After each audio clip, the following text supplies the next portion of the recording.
What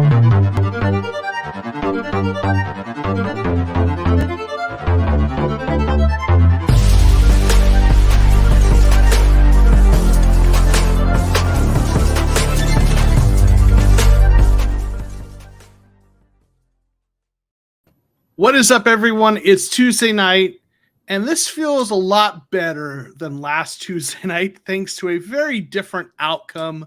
We'll talk about that in a little bit, but I am so happy to be joined by Kyler here. Kyler, how are you, sir? I'm good, man. That's, like you said, a lot better than last time around. We have some good things to talk about, a lot to talk about the game, and then we've got a game coming up, so we've got a lot to go over. For sure. So we're gonna do Kyler's on a pitch count tonight, but I appreciate it being here. So we're gonna do 30 minutes with me and Kyler talking about the game from this last weekend, talking a little bit about the game coming up, and then I'll hang out and do some Q&A if the folks in the chat are hanging out with us after that. But all right, let's get right into it. What do you take away from this game against the Raiders? I mean, obviously it's we know what an amazing, exciting finish it was. We know how the game kind of went down in terms of from the first half and the second half. Tell me what are your big takeaways from this game? Well, I think there are a few, obviously. One is that the potential of the team from the second half can bode well for a good amount of wins. Like, that is a team that you can win games with. Still not the best defense in the world. And I think we've kind of come to terms with the fact that our defense just isn't going to be a world-beating type of defense this year. But they definitely showed in the second half of that game that they can step up when they need to. And if that's a 15 to 17th ranked defense that can do it when it needs to, and let your offense shine and help you win games, then that's all we need. And that's probably what we can hope for throughout the season. But the biggest one was it's the first time really in quite a long time, like before the Kyler Murray injury last season, that we saw him play at that level of elevating an entire team. The talent that he has, he brought everyone up with him, and he put a team on his back and he won a game. Like, his performance in the second half was the performance of a quarterback who just got paid over $230 million. And that's really encouraging because he's been doing the press conferences better. The body language has been better and all of that. But in the Chiefs game, he really did not deliver on the type of money that he was just given by the team. In the first half, it looked like a repeat of week one. But seeing that he still has that ability in him, it's sort of like the very first game he played, he brought the team back to eventually tie it with the Detroit Lions. He did kind of the same thing here, but actually won it this time. And that's like part of the progression of him as a player. If that's who he is, then he's worth every penny because he makes everyone around him better. Yeah, I think those are some great observations. I'm going to real quick say hey to some of the folks in the chat before I kind of jump in on this. We got Dilo, who was here first. Appreciate you dropping in. Dilo, a great member of the Discord as well. Links below. If you aren't part of the Discord, be sure to join. We've got Paul G jumping in here. Thanks for being here. That's what the Raiders fans thought first. Yeah. Right. We got Lance. Thanks for being here, boys. Cardiac Cards, right? Yeah, man. Yeah. Boy, did they were the cardiac cards this game. We got Robert Moore, one of our great writers for AZ Sports Underground. Thanks for being here. Good evening, gents. We got Agent 47. What's up, guys? What a week, right? 100%. We got Gary Shaw saying the best thing was the Cards woke up, took 6 quarters, but they better change how they do the preseason next year. Yeah, I mean, I know they talked about it, a little bit, that maybe they need to look at it. We've talked about it, and so it's good to see them finally wake up, right? And like you said, that team we saw in the second half is a team you can win with. Yeah.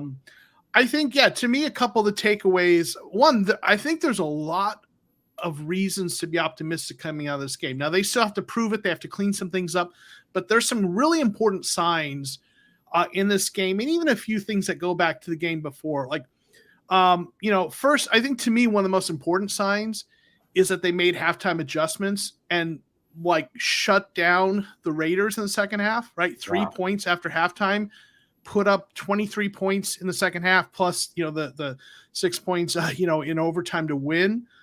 That's important. And then you saw Kyler do Kyler things, right? Yep. Kyler Murray did Kyler Murray things. And statistically, this game was actually not as good as the game against the Chiefs, just in terms of pure statistics like yards, touchdowns, to interceptions, completion percent. But right, what you saw, on the film and what you saw in the second half, obviously doesn't always show up in the box score. And what you saw was Kyler Murray take over a game, make improbable play after improbable play. Right. And convert plays with his legs and with his arm. Right. It wasn't just one or the other. That throw to AJ Green in the back. I know you've probably seen that replayed on Twitter. I've seen it from the kind of the end zone view. Yeah. Like the narrowest of windows over the hand of a linebacker into the narrowest of windows on a receiver who was not clearly wide open. He anticipated where the spot would be. He got it in the right spot. That was an amazing throw, right? Oh yeah, beautiful. Right. So what you saw, and I said this on our post game. That's why you pay Kyler Murray. I know there have been a lot of people who question, was he worth $230.5 million? And listen, the best quarterbacks are going to have bad days, right? So you can't just judge him based on one. But that's why you pay a Kyler Murray, because there's no other quarterback in the NFL that can do the combination of things he does as well as he does them. There are quarterbacks who can make that throw, right? There's a handful of those guys. There's a couple quarterbacks who can probably run, like, Lamar, like he does, right? Or he's a little bit different running style, but they can make the plays with their legs. Yeah. But there's no other quarterback that can do both of those things at that level, right? So, that's a reason to be optimistic. Another thing to be optimistic about is how the defense held Davante Adams to two catches for 12 yards. He had one touchdown on a nice pick play. I mean, there's not a lot you can do about that. That play is well drawn up. Yeah. Right. It happened.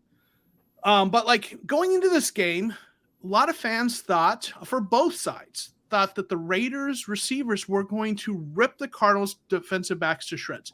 Yeah. And there was good reason to worry about that, right? Because Davante Adams is one of the best receivers in the NFL, right? You have Darren Waller, an amazing tight end, right? Hunter Renfrow. They have some good pass catchers. And when you look at the Cardinals cornerbacks, Byron Murphy Jr., okay, he's pretty good, right? Maybe been up and down. Marco Wilson has struggled mightily last year and this year. And Jace Whitaker. Those were the three cornerbacks going to this game that were going to be the main three that took the most snaps, and they were the ones, right? Yep. And you look at that on paper and you say the Raiders should tear them up. Okay, Murphy's nice, but he can't cover all three of those pass catchers. Do you trust Jace Whitaker? Do you think Marco Wilson isn't going to get beat? Right? Mm-hmm. This is what goes to your head, and the probabilities say those guys should have big games. But this is an important thing to understand about being a fan of the NFL and watching football. Games do not always go the way you think they will. Yeah. Probabilities are there for a reason. Davante Adams is going to have a big game 2 out of 3 games, right? But once in a while, the right game plan and a cornerback playing out of his mind, right? Yeah. Byron Murphy playing for his contract. Once in a while, it doesn't go the way you think. So that's why I always say it's never a foregone conclusion. It is never a foregone conclusion that a team's going to get torched. It might happen. Listen, if the Cardinals play the Raiders 10 times, Adams might torch them 7 of those times, right? Yeah, he's undeniably a top 3 receiver. Right. So it's reasonable to expect that. But Byron Murphy covered him on 73% of snaps, which is weird for Vance Joseph's scheme. He rarely has guys have a person assignment and just travel with them the entire way. Yeah. But Byron Murphy did this time, and he played out of his mind in the role of a lockdown corner, which really kind of doesn't exist in Vance Joseph's scheme. But he did this time. And if that's kind of what he's capable of, then hopefully that's part of the plans of the future. If Byron Murphy can take out half of the number 1 wide receivers in the league, that goes a really, really long way. Yeah. I just want to, and Gary Shaw talking about the offensive line looked better, so much better than against the Chiefs. Yeah, absolutely. The offensive line looked better. Mm-hmm. And I tell you quietly, and people have been talking about this on Twitter, DJ Humphries is having an awesome season so far. And I know it's only 2 games in. He has not been beat on a pass block. Yes, I saw that stat. Season. Right. I saw that stat too on Twitter that not he is the only offensive tackle in the league who has not been beat on a play in terms of how they measure that, right? On win rates. I mean, last year he had a little bit of a down year. And by a down year, we mean a guy whose PFF grade was still in the upper 60s, which isn't great, but isn't horrible. Yeah. I think there was some concern that maybe he was having some residual effects of COVID, and so, but he's having a great start. So that's one of those things to be optimistic about, right? Want to just get a couple comments from Calvin here. As good as he is, our team shouldn't have to rely on Kyler Murray for a win. Absolutely. The team needs to, get better. Thoughts on which players need to step up next week against LA? That's a good question. Kyler, who do you think needs to step up next week? I think Marcus Golden. He is a lot of the pass rush right now, and we've had 1 sack in 2022 so far, and that came from the D-line, came from J.J. Watt. Right. And most of the pressure that has been coming on quarterbacks has come from the defensive line, from Zach Allen, and in this last game, J.J. Watt. So the outside linebacker pass rush group has been really underwhelming so far. And Marcus Golden, he got that extension or a pay raise, and that's really sweet, but he's still not getting paid like an elite guy. But we just haven't had pass rush from that position so far. And he's the one that's really been relied upon as the veteran presence there to get something going. So I think he needs to step up and make Matt Stafford a little uncomfortable. I think that's a great call. And I agree. Everyone knows I love Marcus Golden. One of my favorite. I have a Marcus Golden jersey, one of my favorite Cardinals of all time. His PFF grade is in the 40s, no sacks. He's struggled, right? I think he'll be fine. But yeah, the interior defensive line has been, that's the thing we were worried most about. And they've been good. Like JJ Watt got a sack. Rashard Lawrence has played well. Zach Allen has played well. All 3 of them have PFF grades in the 70s. The outside linebackers, Dennis Gardeck, though, he hasn't got a sack, but his PFF grade is like up around 90. And he's been active in everywhere. But they need Marcus Golden to step up and some more production, right? From the edge rushers for sure. I want to mention one more thing before we move on to the Rams. Y'all might have seen that. Some of you might have seen this, that some of the Raider fans were celebrating a little prematurely, right? Cracking the champagne. Now I don't know if that, I guess the Vegas has another sports team. Is it a WNBA team that won a championship? So I don't know if they were celebrating that. But the impression is, oh, look, we're up 23-7. And, I tweeted out, did they learn nothing from what Karma did the Suns for this guy, right? That guy was the worst, right? Yeah. So anyway, that was a little fun.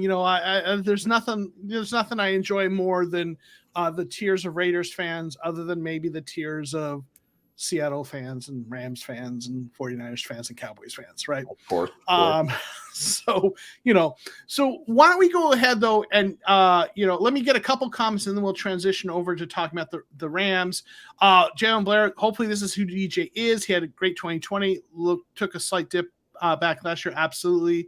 I think this is closer to who he is, right? Thanks for being here, Jalen. We've got Drew McWhorter saying Devin Kennard needs to prove why he's getting snaps ahead of our young guys. If he's a vet that makes us better, he needs to produce. Yeah, they just signed him to the active roster, so he's no longer in the practice squad. They released receiver Bachelia, who might end up back in the practice squad. We'll see. I think Kennard is the guy they have in there for on running downs. I've talked about this before. He's good against the run, but I mean, they're getting a lot of snaps Dennis Gardeck's getting a lot of snaps and playing well with them. It'd be nice to see some of the younger guys in there, right? Mm-hmm. We got Kalen Gordon here. I think the fourth in overtime was a turning point, man. I feel like it was. Definitely hope so, right? That it's kind of they've kind of got the rust knocked off and they're ready to move forward, right? We've got Agent 47. I think if we and Simmons to change him to pass rush, be more consistent, maybe. I mean, I think we've got a little bit of a, I don't know if I'd say logjam, but a lot of young pass rushers that I kind of want to. I think we need to see play. So I think they need to stick him at weak side linebacker and kind of keep him there. But that's my opinion. I know. CB, hell of a game on to LA, right? We got Phoenix bias. Our defensive line is our weakness. They haven't been this year. We thought they were, but if you look at our interior defensive lines actually played really well. On paper, they look like it, but man, they played well, right? Mm-hmm. Oh, also this is, hey, what's up? I appreciate you being here, Kara Gordon. This is your other account. Okay, gotcha. Cool. All right, anything you want to add before we jump on to talking about the Rams game? I just hope that is a turning point. That after the halftime, that's the team that really exists. I think there will be a little bit of toying back and forth between those two realities over the next 4 weeks. This team obviously gets better when DeAndre Hopkins comes back. Obviously, he is a game-changing type of player, but they need to address other things and not just hope and pray that Hopkins will fix everything when he comes back. Yeah, that makes sense. Real quick, any word on Connor's injury? Everything I've heard is it's not serious. In fact, if you watch, they put out a wired thing on the YouTube channel for the Cardinals. They had him wired up and kind of the audio and stuff. And after the game, he's running down to celebrate. Yeah. So I think he's probably going to be okay, right? I saw one of the big dudes, maybe it was Rappaport, that said it was a minor thing and not expected to be a big deal. I think it was just an abundance of caution because it's week 2 and you want him to be good for the rest of the season. And you have good running backs behind him. So this is why they built up and kept that depth. I mean, they've got a nice bit of depth at running back, and we saw it. All 3 of the guys that they played well, right? Williams and Benjamin, right? So looking ahead to the Rams, right? How are you feeling going to that game? I feel like the Rams are vulnerable this year. They definitely don't look invincible, and Matt Stafford doesn't look invincible in particular. But at the end of the day, it's still a very talented roster with a head coach that just has a Cardinals number. I mean, he's 10-1 against us, right? Sean McVay knows how to beat the Cardinals, and the Rams as a whole do over the past few years. Yeah.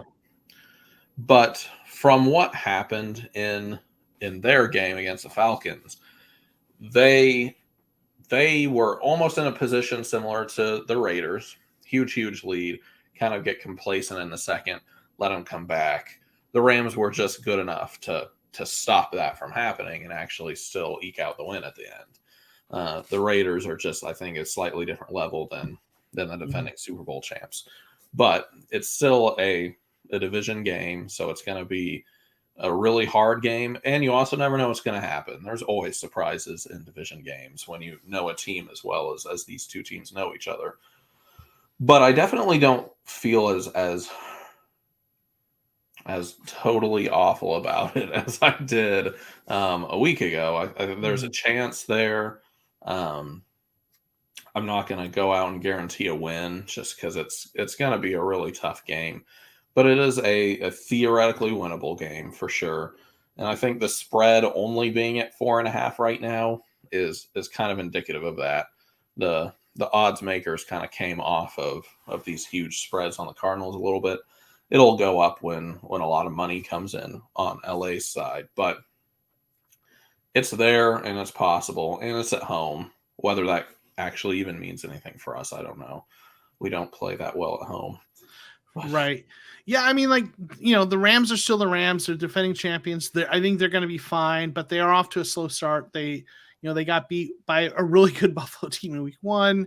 A really good Buffalo team. So there's, no shame in that. But, they barely beat, the Falcons, who I think the Falcons are a team that's well coached and they've got a little bit of feistiness to them, but they're not a team that's ready to contend by any stretch of the imagination.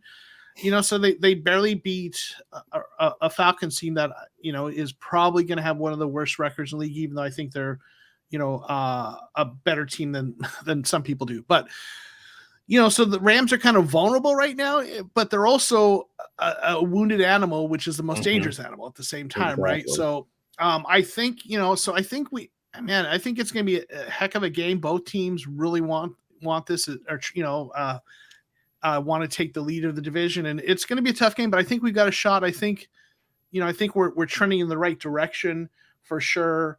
Real quick, want to say, hey, Tony, thanks for being here. Over under 2 kick punt returns for Dortch this season. What do you think on that?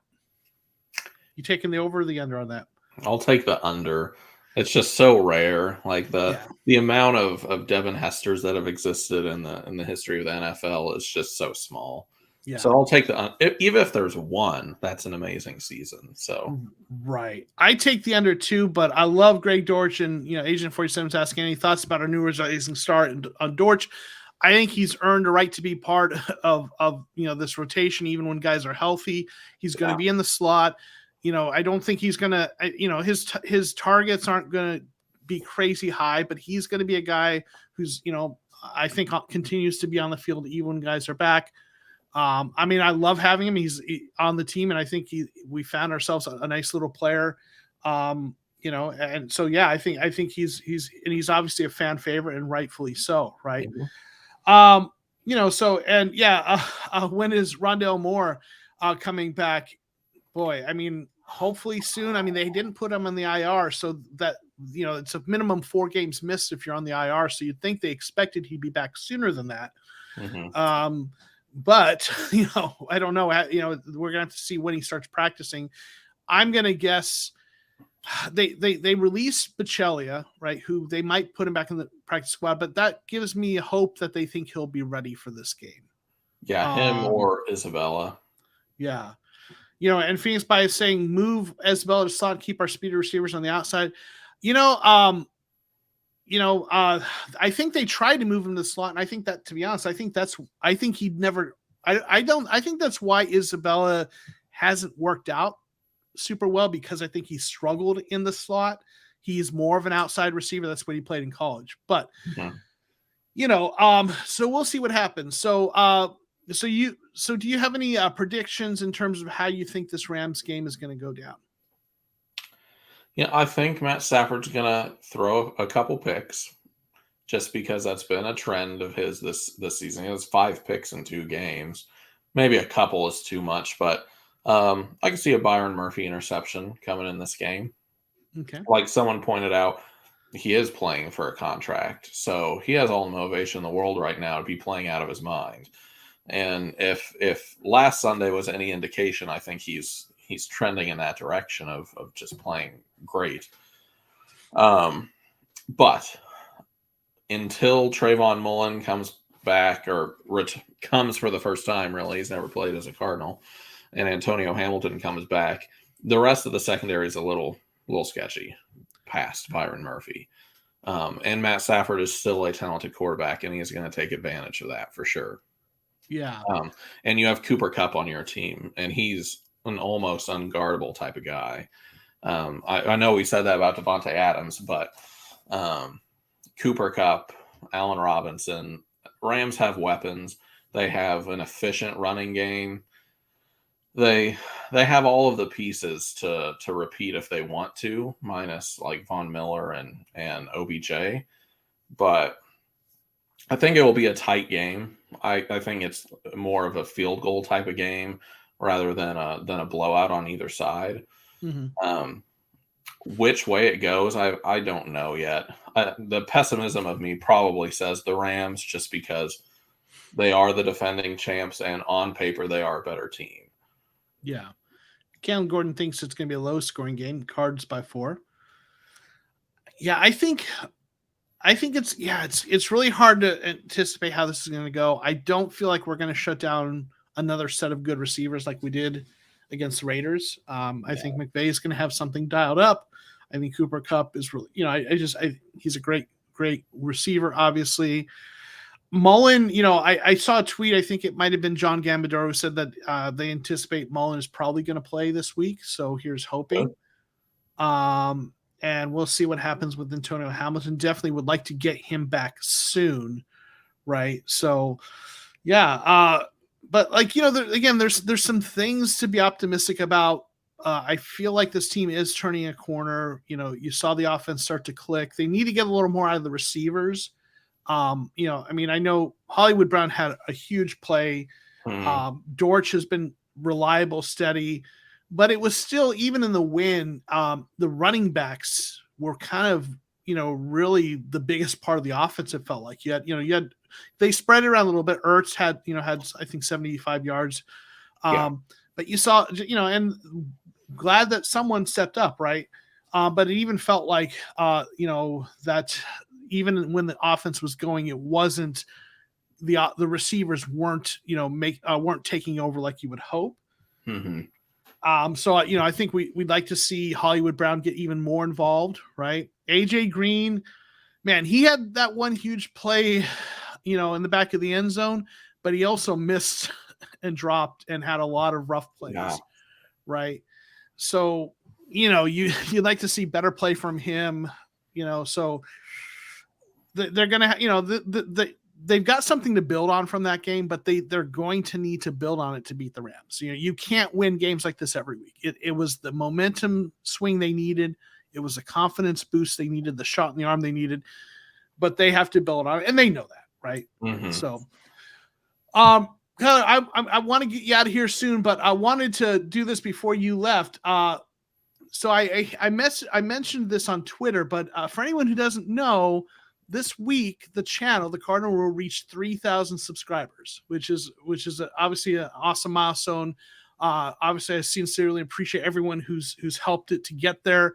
We've been doing this for about a year and a half, so it's been really great to see it grow like this, and looking forward to seeing it continue to grow.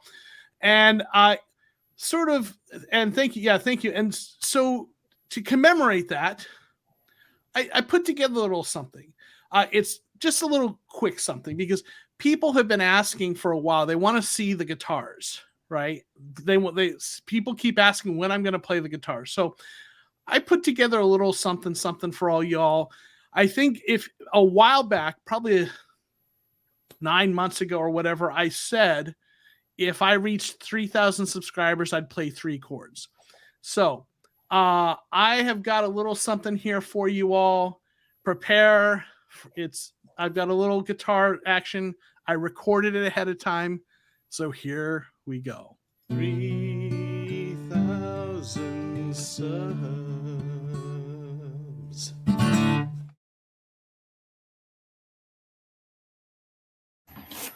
There you go. Guitar and even a little out of tune singing. A little ditty written just for you all. Thank you for helping me get to 3,000 subs. I thought that would be a little fun something to do. So I got the acoustic guitar off the wall. There you go. Don't say I never play it for y'all. Well, congratulations, man. Thank you. A big accomplishment. Thank you. Obviously I appreciate all of you all thank you, D'Lo. Appreciate you. Paul, thank you, Tony, everyone. And, all the folks, Lagoon, thank you for being here. Thank you to everyone. Decimus, thank you. Drew, 10,000. Doing a full song? No. Yeah. No. I think you are.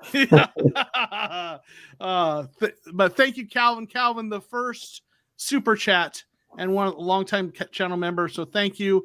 But thank you, everyone. So a little something, just a little something fun. But now we got to get to 4,000, 5,000 there on and thereafter. But it's a blast hanging out with everyone here. I promised Kyler I'd get out of here at 30 after. So Kyler, I'll hang out and do Q&A with the folks in the chat. Kyler, anything you want to talk about, pitch, shout out before you head out? No, just if you want to, you can always find me on Twitter, azcard_birdseye. Super active on there, especially during game days. And then, of course, AZ Sports Underground, the site that's run by me and Joe here, and we have a great team of writers, and we've been covering a lot of Cardinals stuff lately, obviously, but diversifying into some Sun stuff, and I'm going to start doing quite a bit more college stuff.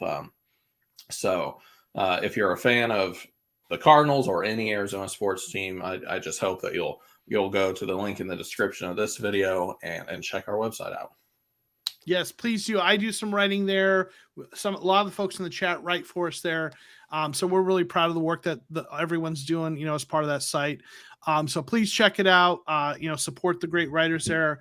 And yeah, absolutely. Kyler, thanks for hanging out with me. I know you got to get out of here, but we will see you next time. And here's hoping we'll have another big win to talk about next week, right? Yeah, absolutely.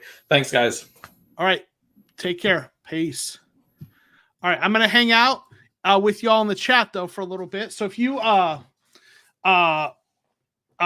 guys have any questions or comments, let's get them in the chat. Let's have a conversation. It's always fun to hang out with you guys. Agent 47, we don't have much YouTube creators on YouTube talking about the cards, so thanks for that, guys. Yeah, hey, thank you guys for watching.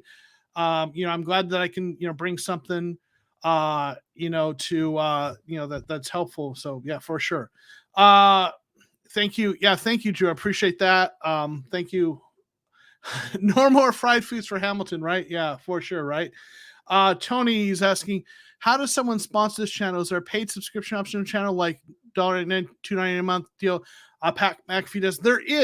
Thank you. There's a channel membership. There's a link below. In fact, I always kind of at the end, I shout out folks that are channel members. We've got a list of folks who are channel members who support the channel on a monthly basis. So there's 2 tiers of that. So yeah, if anyone wants to, help support the channel, certainly that's, absolutely appreciated. But obviously I appreciate folks just being here. But if anyone wants to do that, yeah, there's a couple tiers. I think there's $1.99 and a $4.99 if I'm not mistaken. So yes, there is a way to do that. So thanks for asking about that, Tony. Would you like to see Cliff still call plays? Delo's asking. I do. I know there's a lot of folks questioning whether he should be. There's some things he needs to clean up. I think some of his play calling at certain points is a little sketchy in certain situations, but I believe that I believe he's smart. I believe he looks at the tape. I believe he works hard.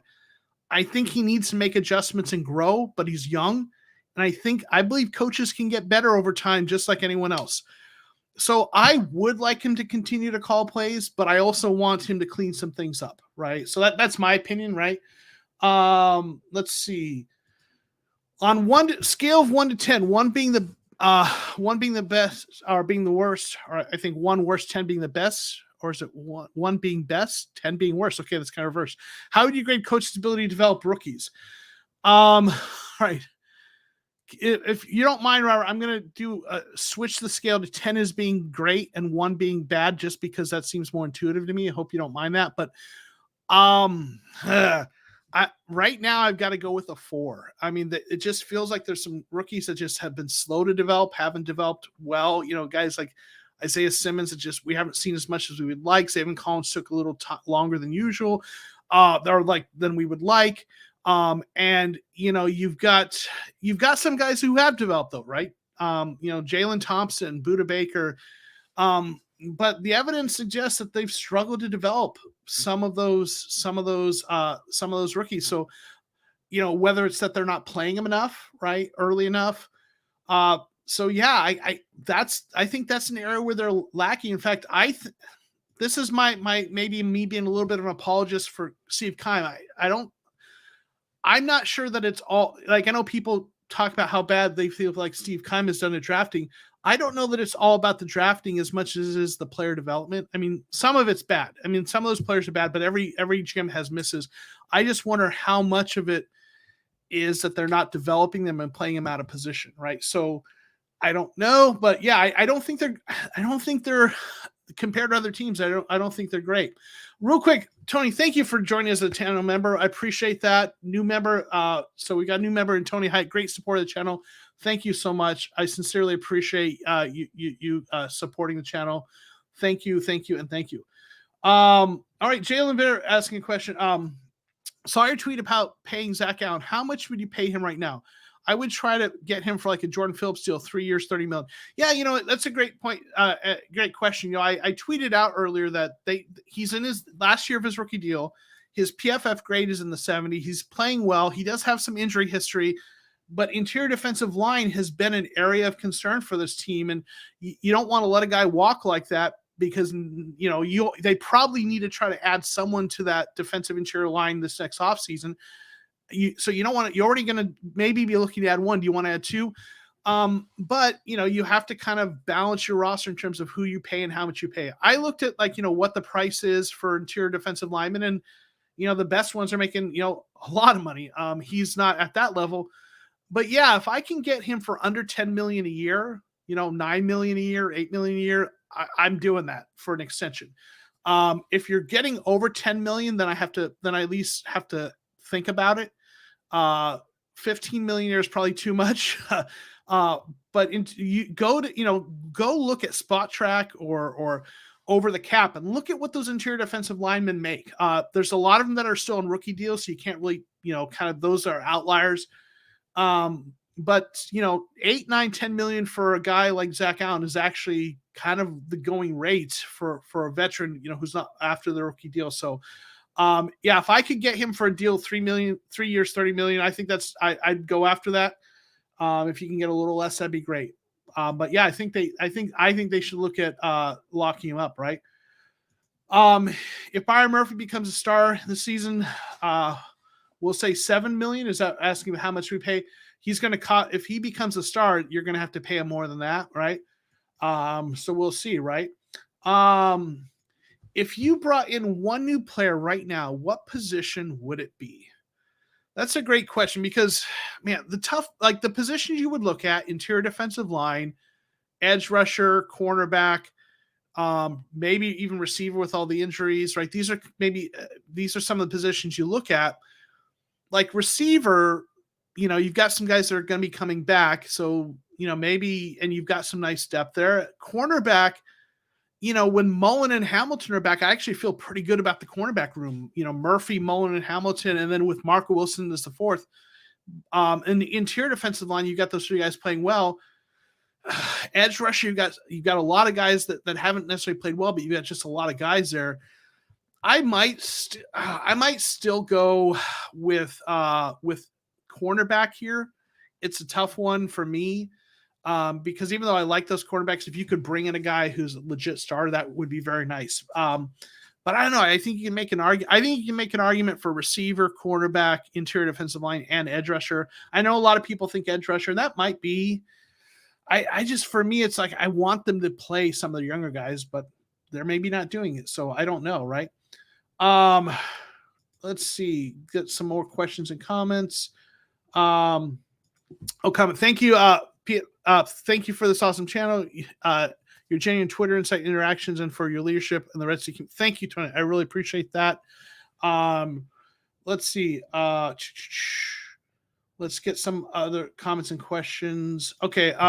As great as Cook's work ethic is, do you feel like he can build a winning and productive culture in Arizona? I do think he can. I know people on the outside question that. I think he, I know people sometimes, some people think he's not, he's not enough of a kind of a hard ass. He's a little bit of a player's coach, but I mean, it seems like the players like him. I think what we see kind of, in the camera versus what they see in the room is a little bit different. I think he can. And I think part of it is they've got a lot of good veterans. They've got a lot of good people in the locker room. I mean, this is not a team that has a bunch of knuckleheads, right? This team has guys like J.J. Watt in the locker room, Budda Baker, right? Jalen Thompson, DJ Humphries, I know he's a little bit of a joker, but he's a veteran who's really developed into a nice leader. Obviously Kyler, I think, is developing into an underrated leader. I know he's been questioned. Some people question that, but I'm not worried about the culture. I think that's not really, for me, it's not a concern. I get why other people do feel that way. Right. Let's see. We've got Drew saying, I wouldn't look to bring anyone until the trade deadline once we've gotten everyone back and know what we do or don't have. Cornerback or edge are the biggest questions right now. And I think that's fair. And that's part of the reason I struggle with it because, there's a lot of positions like I talked about that are just one guy getting healthy away from being fine, right? Cornerback, they held it pretty well this game. Mullen, Hamilton coming back, that cornerback room might be solid, right? The interior defensive line has played better than expected. Even Lucky Fotu hasn't been horrible, and he's been a depth rotation guy. The edge rushers, that's an area of concern, right? But Dennis Gardick's played really well. It just hasn't managed to get a sack, but he's gotten pressure. Golden needs to kind of get up to speed, so maybe an edge rusher, but like I said, they've got a lot of guys there. Who are you cutting? So I don't know. Decimus is saying, I think we lacked quarterback pressure. We have to speed up the above, or we have to speed the above up, or we're going to pay. Just my opinion. Yeah, listen, they got one sack from J.J. Watt. That was the only sack they've had so far, I think, this season. The pressure, they need to get better pressure, especially from the outside, right? Zach Allen has been putting pressure. They've been getting some pressure. It's the sacks they're not getting it. They've gotten some hits and some hurries, but they need to do better, right? It feels like the interior pass rush has actually gotten better pressure than the outside guys. So we need to see Marcus Golden get home on some sacks. We need to see Gardick get home on some sacks. So he has been active, has been good, right? Let's see. This is a good question. Do you think our pre-snap issues getting cleaned up sooner rather than later, or do I see them delay of games, false starts? I hope so, because that is a concern. Like first offensive snap of the game against Kansas City, and they nearly got a delay of game, but they still ended up, because they weren't really ready. They've got an illegal formation, and and that's that on your first offensive play. That's supposed to be scripted. I know he's making adjustments to the line, so and they had some delay of game. They took some timeouts, so they need to get it cleaned up, and I do think that'll be an area of emphasis for them, in the coming practices. So I think it'll get better. I think that's probably part of the rust that it seems like they kind of started to knock off. But yeah, that's something they need to get cleaned up, right? Jalen Blair, do you think player development or scouting drafting will ever get better, considering everyone in the front office and scouting have no experience outside of Arizona? Everyone is homegrown with no fresh ideas. I do think it's going to get a little better. And the reason I think, and I've talked about this before, actually has more to do with continuity. And this has been one of those things that I just have wondered if this is part of the reason that the draft has been as bad as it has recently, is for the Cardinals. If you look at it, like they had over a 3-year span, 3 coaches, right? When Arians retired, they hired Wilkes, and then they fired Wilkes, and they hired Kingsbury. So you had three coaching regimes with 3 different schemes.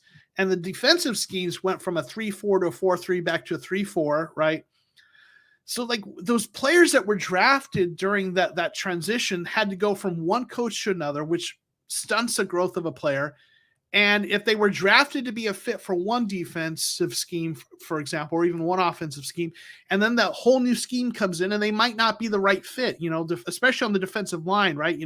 Where guys fit and play, being an outside linebacker versus a defensive end, if it's a 3-4 or 4-3, so having to be moved back and forth over 3 different regimes, from a 3-4 to a 4-3 back to a 3-4, those young players who are drafted through that have to, they have to kind of, go back and forth. And I think it stunts their growth. And then I think some of the players that are drafted maybe are even released because they kind of just don't fit. So I just think that disrupted things some. I'm not saying that's everything, but if nothing else, we've got continuity. You've got a coaching staff that's been here now in their 4th year. You've got a front office, right, who now at least is drafting the kind of players that coaching staff ideally wants, right, at least in theory. So hopefully those players are going to develop a little better because there's that continuity. Now they have to show it and they have to do it, right? So there's my maybe optimistic thought on that. Again, we'll see. They have to prove it, but I'm hopeful that continuity will help, right? Let's get to some other questions and comments. Let's trade for Watt's brother, right? Well, he's injured right now, so and they're not trading him, but boy, yeah, he is such a great player, TJ Watt, right? Let's see. Xbox fan, thanks for being here. Hey, let's go TCR. That game was absolutely nuts, 100%. One of the best finishes I've seen, as a Cardinals fan. I mean, there are others that are up there, but it is one of the best, right? So let's see. We got Jordan P dropped in. Thanks for stopping by. Keim 2019 draft looks elite so far. Kyler, Byron, and Zach are three of our best players right now, right? So I'm hopeful that's part of that kind of improvement, right? With Mullen, and I know Jordan's a big believer in Mullen, and he's looked at some of the film, really likes him as number one cornerback, and I think he could be really good for us. With Mullen back, hopefully Simmons getting put in the right position. I think the defense can actually be decent, right? So here's hoping, right? Let's see other questions and comments. Boy, I don't really do college stuff, but thoughts on Herm firing an ASU program.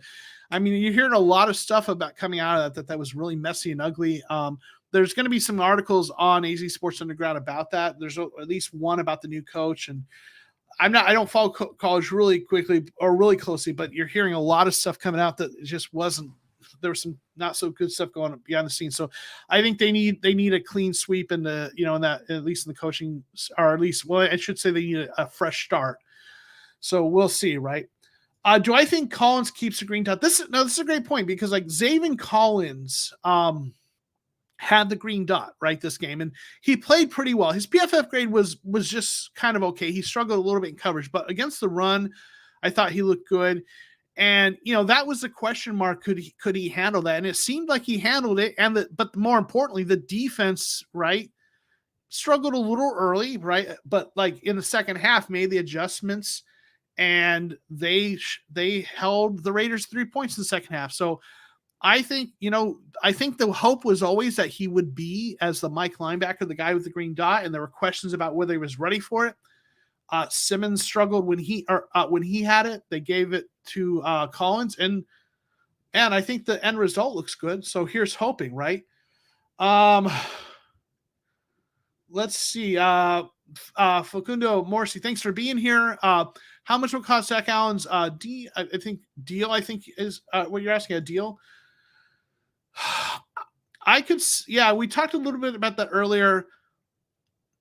I think it's going to be at least $8 million a year, and it could be more depending. I mean, because sometimes that money gets a little crazy. It could be 10 or 12 million.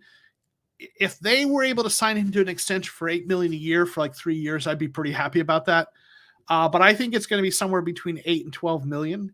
That's my best guess. But you never know. Like we saw, I mean, he's not Christian Kirk. It's a different position, but like you saw Christian Kirk get money that was much more than anyone thought. So we'll see, right? But yeah, here's hoping, right?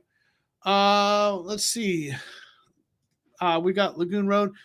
This is new. The comeback has me thinking there's some momentum here. We never came from behind like this in years. Usually it would remain a blowout. Yeah, I mean, it was nice to see. It was nice to see them, kind of come back and have that resilience, right? And have that kind of gritty, we're not going to lose. And man, that was a really improbable win. Like there were so many things that the one little thing going wrong would have ended it, but they managed to pull it off, right? Let's see. About TJ Watt, I know it's interesting, but can you imagine two brothers that good? I mean, I'd love to see it. I mean, yeah, no doubt. That would be just amazing. They're not going to trade him. Pittsburgh isn't, but man, that would be amazing, right? Let's see. Here's a good question. Let's see. Besides Simmons' position, the debacle edge is really the only question mark on defense. When Mullen and Hamilton back, Golden is fine. By the other side, who will step up? Yeah, I like Gardeck Gardeck has been playing well. His PFF grade's high. He's been all over the place. He just hasn't been able to get the sacks just yet. I think we're going to see him get some sacks again. And I think we'll see Golden get a few sacks too. So I think think we're going to see Gardick and Golden probably, but we'll see, right? They need that. Another good question. How confident should we be in the next game? I'm straight biased. Cards are my pick every game, but no matter the odds. Yeah. I mean, we talked about that a little bit earlier. The Rams are also a team that's, trying to kind of get things right. They did win against Falcons, but Falcons aren't a great team right now. So I in terms of confident, I think I wouldn't go into it overconfident. We're still, the Rams are going to be the favorite. We're still the underdog of that game. We still have to see if we can come out strong, right? Do we pick up where we left off, or is it another slow start? But I feel a lot better going into this game than I did going to the Raiders game. I feel like this team has shown us something to be excited about. I think DJ Humphries is playing really well. I think with Jordan Pugh back and healthy, right? Because he was out for the Chiefs game. Having him back, the offensive line overall just looks a lot better. Kyler he had that one interception that was ugly, but he's only thrown one interception this season, right? So he overall, though, he made plays happen.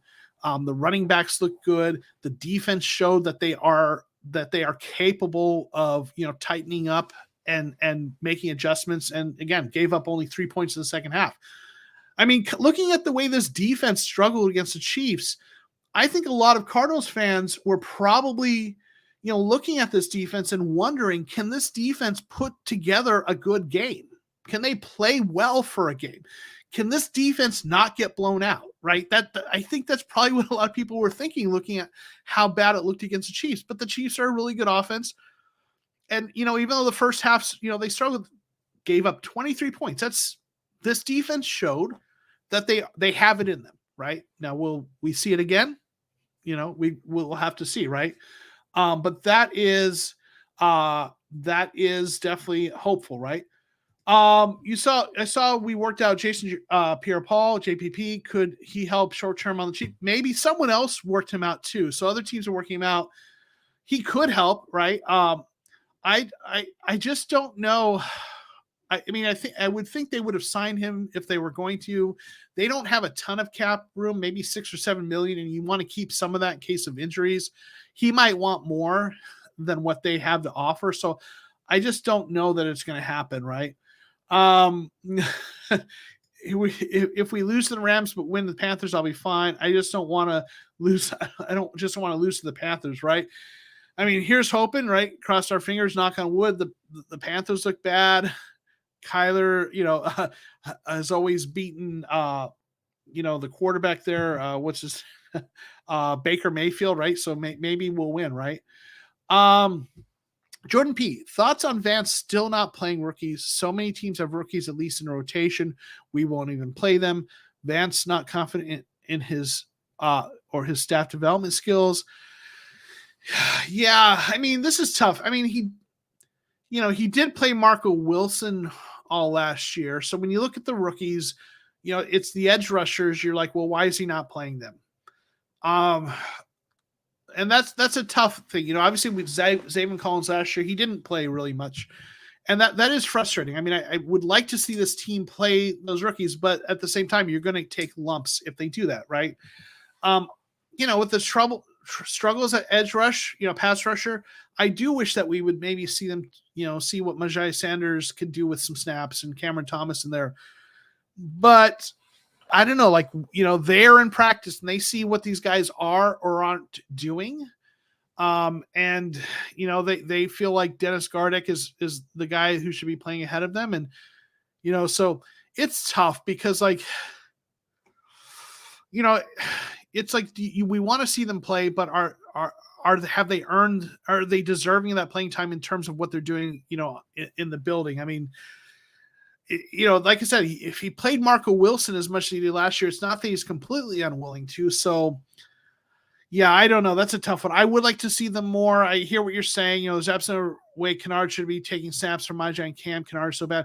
Kennard's good against the run. I don't mind him on first downs, but yeah, I mean, I'm with you in terms of I don't think Kennard's as bad as people think he is. He's better against the run. But I wish, I would like to see. Although for me, I'd want to see Dimakaji. Dimakaji played so well in the preseason. It's his second year. To me, it's like, I part of that comes from I'm a believer in the Baltimore Ravens system for developing. I've talked about this before.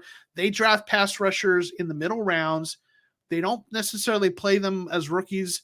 They develop them, and in their second or third year, they're playing, and they play for a couple years, and then their rookie deal ends, and usually they let them leave in free agency, but when they do, they have that next guy behind them who's ready to step in, who's been part of the pipeline. So I guess for the edge rusher, them not playing them isn't as much of a concern to me, because I feel like that's what they're trying to set up here, right? Because if you look at it, they haven't drafted a pass rusher early. They've taken, Dimakaji was a 6th rounder. They took 2 guys in the 3rd round. And I feel like what they're trying to do is set themselves up for that. So this year, it's Dimakaji's turn to kind of get some of that run, right? And maybe next year we'll see Myjai Sanders and Cam Thomas as bigger parts. So I guess I don't mind that, because I like that pipeline approach to edge rusher. I do wish, I wish they would have drafted a cornerback early, within the last 2 years, right? That's what I wish, and that we would have seen that person playing. But yeah, it's a tough one though, right? Brother Numsy, thanks for being here. Some guys need to realize that this NFL game is on a different level. Wilson sees that. As for Simmons, I hope that starbacker stuff is over. Yeah, I mean, Simmons is a smart player. He's mature. He's skilled. He can do a lot of things. But that was what, he did all that in college, but the NFL is a different game. I am now coming to the place where I feel like they need to stick him at one position, right? And kind of keep him there. Weak side linebacker, and let him get good at that. And then once he gets that down, see if he can take on some additional responsibilities. I do think they threw too much on his plate. It's not a knock on him. I think he is a very smart player. I just think most players can't do that in the NFL because it's such a different level, right? So, for sure, right? So yeah. Let's see if there's any other questions, comments I want to get to in here. Let's see. Jalen is saying, I don't like that they straight out lie, like saying they cut Kennard because the young guys had earned it. Then he agrees to come back and practice squad. They cut. Yeah. I mean, when they cut Kennard, I kind of figured it was, they're going to say what they're going to say, but it came down to, in my opinion, the fact that they knew they had a chance of getting him back on the practice squad. Like when you look at cuts on the roster, sometimes it's about just who earns it, but sometimes it's also about who they, try, like if they try to get Myjai Sanders or Cameron Thomas, if they try to cut either of them and get them to the practice squad, someone would have picked them up on waivers. They're 3rd round picks. They were not going to make it through the practice squad, right? Someone was going to pick them up. So they couldn't cut those guys unless they had decided that they didn't see them in the future, right? Dimakaji played real well in the preseason. They didn't want to cut him, and he might not have made it through waivers. Obviously, Gardeck wasn't going to be cut golden. So the only guy on that, Lucchetta was a guy they were able to cut and get to practice squad. The only guy, Kennard was the guy that they felt like they could cut, and he would come back and be part of the practice squad, and that he wasn't going to get picked up. And it might have even been that they might have even had a conversation like, hey, listen, we're going to cut you, but we want to get you on the practice squad. We will elevate you, and when there's a spot on the roster, we'll sign you back. Logistically, this is what's going to happen. And he might, who knows, he might have had opportunities to go somewhere else, and he just might have said, yeah, let's do that. So there's usually business decisions, right? And I don't fault them for doing it that way, because you do have to make smart roster decisions if you want to keep certain guys. Now, I get that there are a lot of people who think they just should have cut him and just let him go right off into the sunset and not brought him back in any capacity. They like what he brings to the roster. I get that not everyone buys into that. But yeah. Let's see. If there was a player for Steve to pursue, who do you think want it to be? If we're talking about like a trade, a midseason trade, I think I would. It's tough because we're going to want to see, like someone said earlier, how they're playing and how things are working out. But maybe an edge rusher if we can't get that going. Maybe a receiver if some of the injuries continue to be a problem. I don't know though. Like to me, like if the guys that are coming back, we have coming back from injuries and suspensions and stuff come back, I actually feel pretty okay about where this roster is going to be at that point. I know they've got some issues, but I think most of those places with issues, they have guys that are going to be coming back. So, so it's hard to say now. I want to see where things are at once they've played some more, right? Let's see. We've got Ghost Balls. Professor, what would your prison nickname be? My guess, Mongoose. Wouldn't it be the professor? I don't know. Hopefully I won't ever have to figure that out, right? Jordan P saying edge is the only position I would look to trade for if no one steps up. Guard looked great though. Week 1 though. Yeah, I mean, I get that I've always been the one who's like preach patience, and I know not everyone wants to hear that, and I get that first game was rough, but like there's some momentum, there's some things working out. Actually, to be honest, okay, actually I got one. If there's a position, it's inside linebacker. And I'm not necessarily even talking about a big name starter, but just I like what I've seen from Zaven. I want to see him on the field still. I like the potential of Simmons, even though he's struggled. But Nick Vigil has been bad. Like Vigil has been really bad. His PFF grades are in the 20s. The rest of the guys that they've got, in terms of inside linebackers, haven't played particularly well. Neiman or Vallejo, they've played better than Vigil.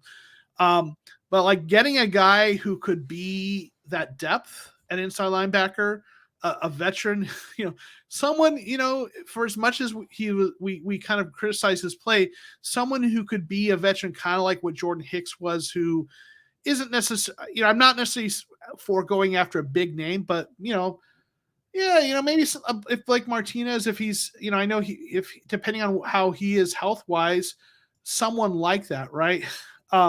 Trade for Justin Jefferson. Man, I'd love to get Justin Jefferson, but they're not trading him. I mean, Minnesota's not trading him, right? Thanks for pointing this out, Ghost Balls. Hey, please be sure to click like on the video if you're here on that helps a lot with the algorithm, right?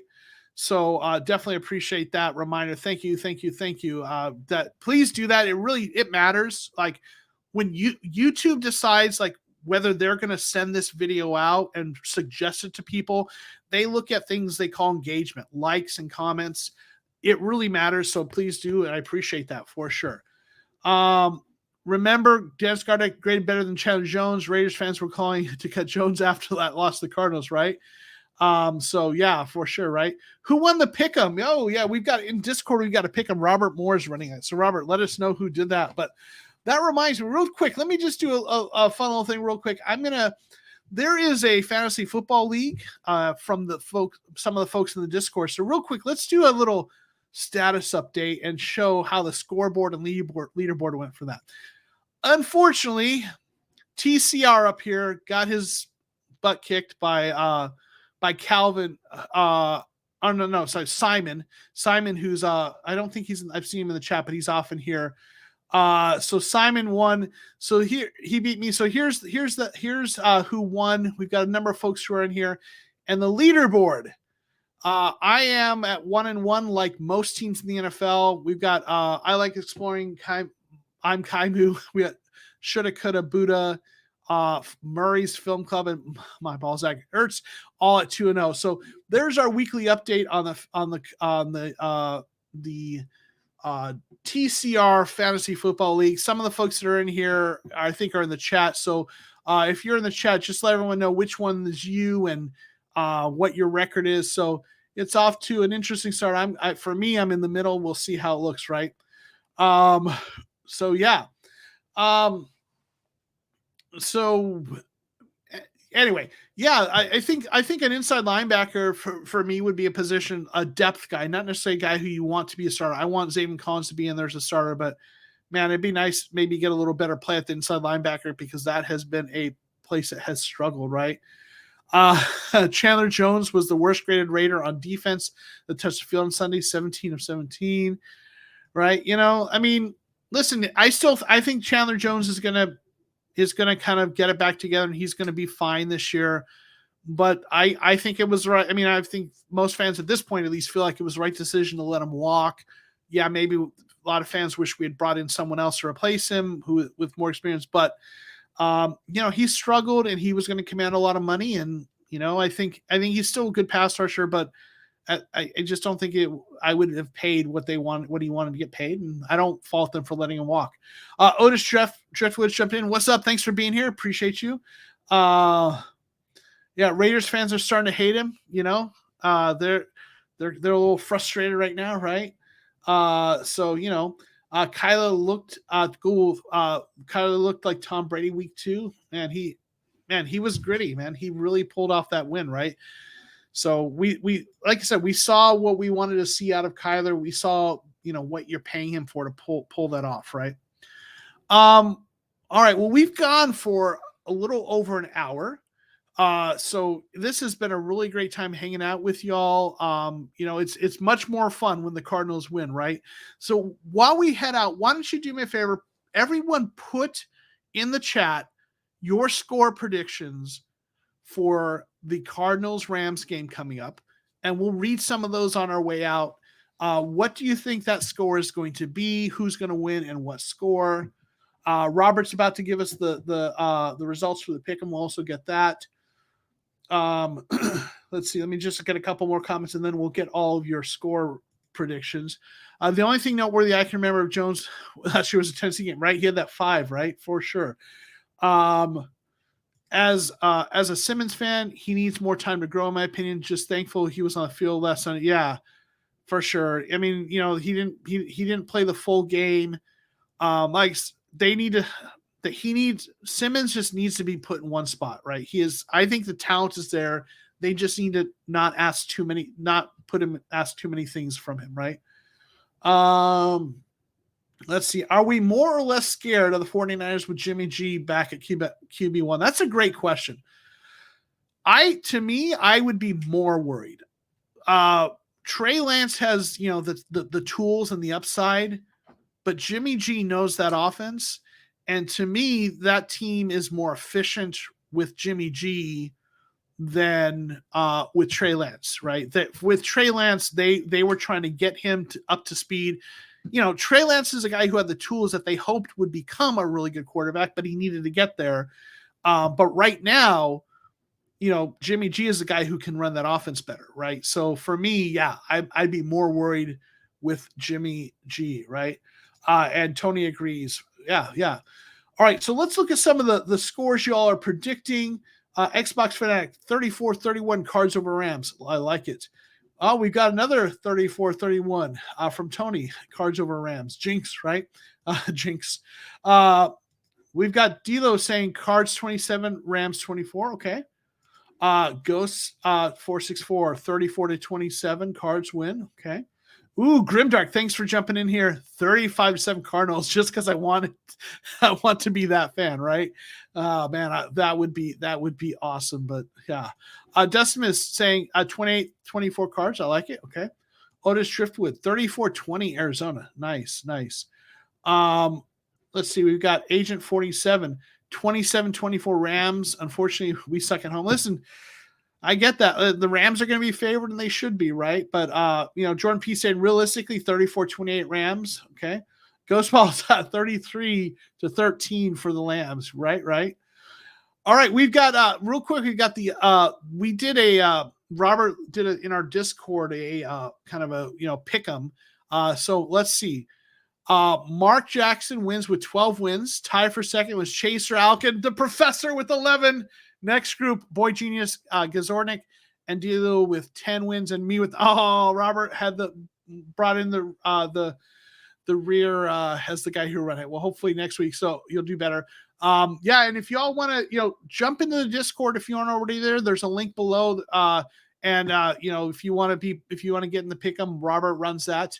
Let's see, get some of the let's see. Tony's saying we did beat the brakes off them early last season. Maybe it will be 35-7. Here's hoping, right? Grimdark usually can't make these, but saw you were live, so jumped on for the final. Thank you for being here. GW Wow, who always has some of the really, really fun, interesting comments on videos, has a very unique prose style of writing of his own that's all his own. So thanks for being here. How goes TCR brother sisterhood? 38-27 cards. I like it.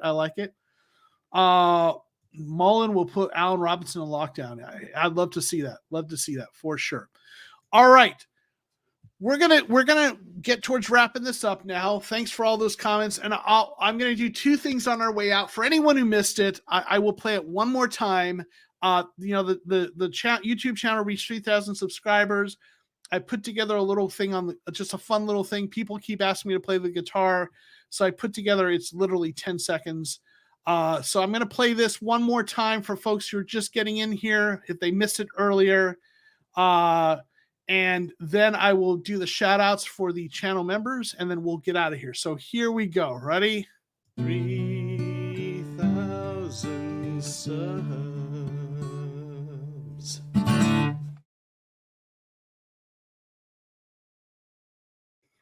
All right. There you go. My thank you for helping me get this channel up to 3,000 subscribers. Looking forward to getting to 4,000. And I'm going to go, what I'm going to do now is I'm going to do, I always do a shout out for channel members. Yeah, thank you for sure. Right. Really excited about it.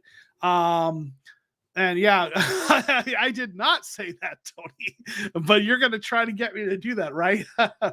A full song, right? 10K. I don't know about that, but thank you all for helping us get there to 3,000. Definitely appreciate it. I'm looking forward to getting to 4,000 sometime this season, hopefully, and just keep doing this and having more people need that metal growl in there, right? Yeah, for sure, right? Right. Lagoon Rose has 1721 Cardinals. Like it. Okay. All right, so I'm gonna play the bass next time. I've got an acoustic bass right there. There we go, acoustic bass. So maybe I can play that right. All right. I'm going to put up the shout out for my channel members, but there's going to be a new name on there next week. Thank you, Tony, for joining the channel members. Thank you all for being here. So really enjoy hanging out with you all. Be sure you join us post game for the TCR post game with Evan and Jackie and myself. Enjoy the game coming up, and let's go Cardinals. And here's a shout out to all the channel members. Thanks, everyone.